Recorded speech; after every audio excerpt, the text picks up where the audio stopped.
Hey everyone, I'm Joe and today I'm going to be doing a book review of the Manifold Trilogy by Stephen Baxter. So first of all, the trilogy comprises time, then space, and finally origin. I'm also going to be mentioning the short story collection called Face Space, which is based on all three books with a few other ideas thrown into the mix as well, but I'll get onto that later in the video. So, first of all, this is a science fiction trilogy, first published in 1999 to 2001, and it is classified under the subgenre of hard science fiction, and indeed it really does meet the hard science fiction subgenre name in many ways, least of all the fact it is actually quite hard to get into and understand ultimately, although it is greatly worth it, at least in my opinion.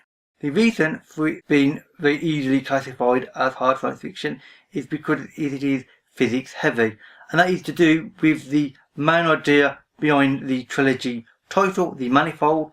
Basically, the Manifold is the very well known, or at least if you are science interested anyway, with the idea of there being a multiverse or parallel worlds essentially, where everything we know of in the universe all matter on an atomic level. Everything we are, every other planet, everywhere in the entire universe is just one reality, just one layer in something far greater. There are more layers than this, than we can count. I mean, there are literally countless layers, possibly infinite.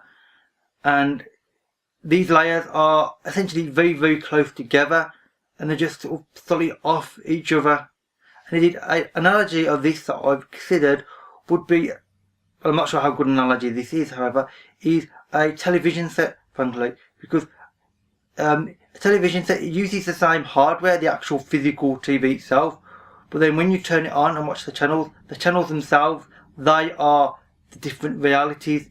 And indeed, some of the realities, same as some of the TV channels, like news channels for instance, they have certain similarities between them. Some of them don't. So, this is the multiverse, or the Manifold. Now, this is a curious trilogy overall, because these are not sequels to each other. The second and third books are, in a way, totally unrelated to the first. And indeed, there is no continuity between the books, because despite the fact that the books on the back of the books, at least editions I've got, do state it as having 2010, and the second book is 2015, and the third book is 2020, that doesn't actually mean a lot. That's just when the book events happen to start in that book. They are totally unrelated. Now, they have similar characters as such, but again, the characters, they may have the same names, and they may have vaguely the same personalities, but they're not actually the same characters, because each of the books takes place in a whole different reality and indeed layer of the Manifold from each other. And in a sense, they both are extremely close to one another, and in a very practical sense, however, they have nothing to do with one another. They are different ideas on the same bigger theme, of which Stephen Baxter does well, because these books, and indeed Stephen Baxter, he doesn't think small with these books. He goes big in a quite literal manner, because he's dealing with everything that exists, the entire universe, and every possible permutation of that universe. So yeah, he's pretty sort of wide-eyed and thinking of some quite grand ideas. You can read any of these three books in any order. I mean, you could read the third book purely by itself, and it would be a total failure.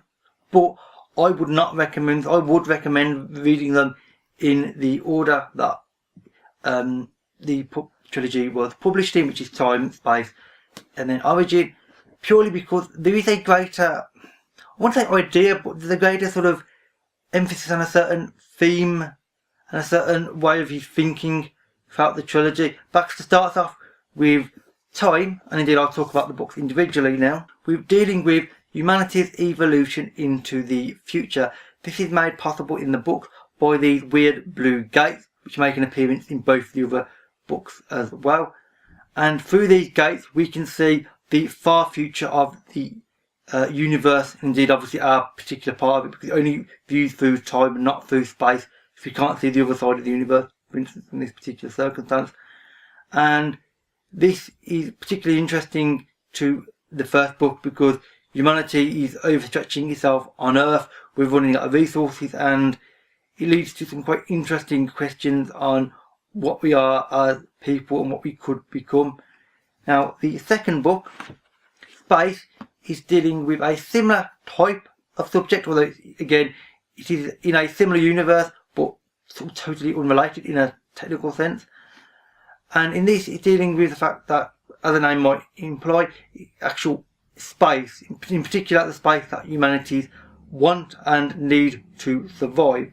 Basically, we are now spread into space and things are not going the way we want them to, because quite simply we need more resources to survive. I mean, humanity is a resource hungry species, and we keep wanting more and more and more, and sometimes that doesn't always work that well. The third book, Origin, deals with humanity's origins, unsurprisingly, because it's in the title. Basically, where did we come from and how? Because this is not in the traditional way that you might think. This deals with the idea that there might be a red moon, and uses it in terms of a mixer. And I can't say too much more than that, even though that sounds really enigmatic, frankly, because this book is, well, all three of the books, frankly, are weird, and I might give something away that I don't want to give away, frankly, and I don't want to do that, because these books are better read, at least I think so, when you don't know much about them. You know, just the general idea of what they are trying to portray.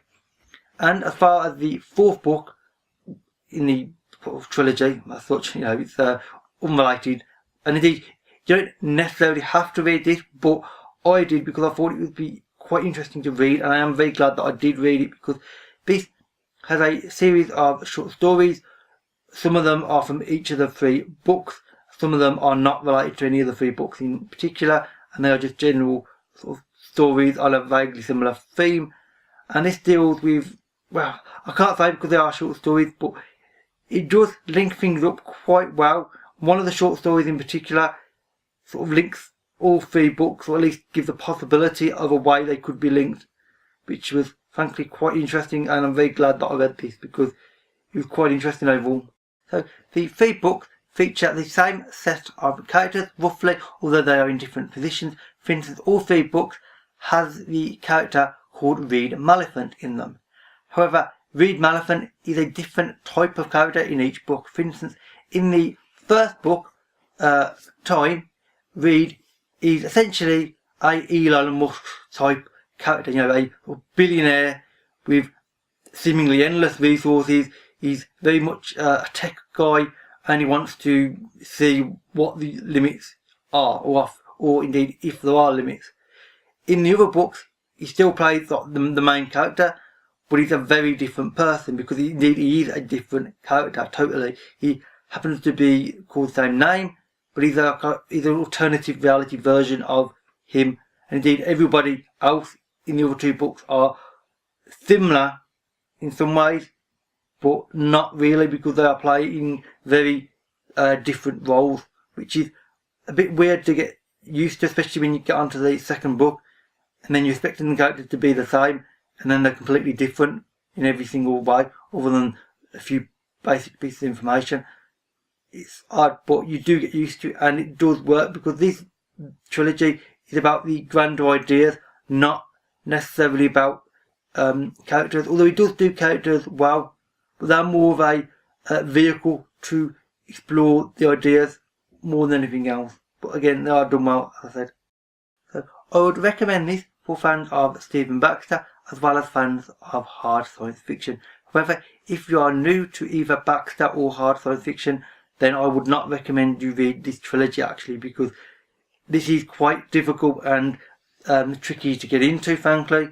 And I'm glad it wasn't my first either Baxter or hard science fiction, because I think it would have been a bit, frankly, off-putting for a start.